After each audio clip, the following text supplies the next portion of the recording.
રાજસ્થાનમાં 47, દિલ્હીમાં 45 ડિગ્રી, ઉત્તરમાં ભારે ગરમી, યલો ઓરેન્જ એલર્ટ. હાલ દેશમાં બેવડી ઋતુની અસર જોવા મળી રહી છે. ઉત્તર ભારતમાં કાળઝાળ ગરમી પડી રહી છે, ત્યારે દક્ષિણ ભારતમાં ભારેથી અતિ ભારે વરસાદની હવામાન વિભાગે આગાહી કરી છે. રાજસ્થાનના ગંગાનગરમાં તાપમાન 47.4 ડિગ્રી નોંધાયું હતું, જ્યારે રાજ્યના 7 શહેરો એવા છે જ્યાં સરેરાશ તાપમાન 45 ડિગ્રી કે તેથી વધુ નોંધાયું હતું.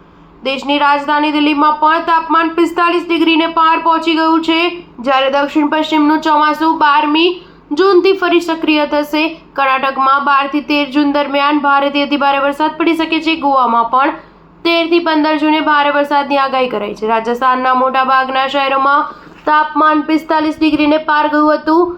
ગંગાનગરમાં 47.4 ડિગ્રી, જ્યારે બીકાનેરમાં 46 ડિગ્રી, બાડમેરમાં 45.9 ડિગ્રી, ચૂરુમાં 45.6 ડિગ્રી, ફલોદીમાં 45.4 ડિગ્રી, જેસલમેરમાં 45.2 ડિગ્રી, કોટામાં 45 ડિગ્રી તાપમાન રહ્યું હતું અને લોકોએ હીટવેવનો સામનો કરવો પડ્યો હતો.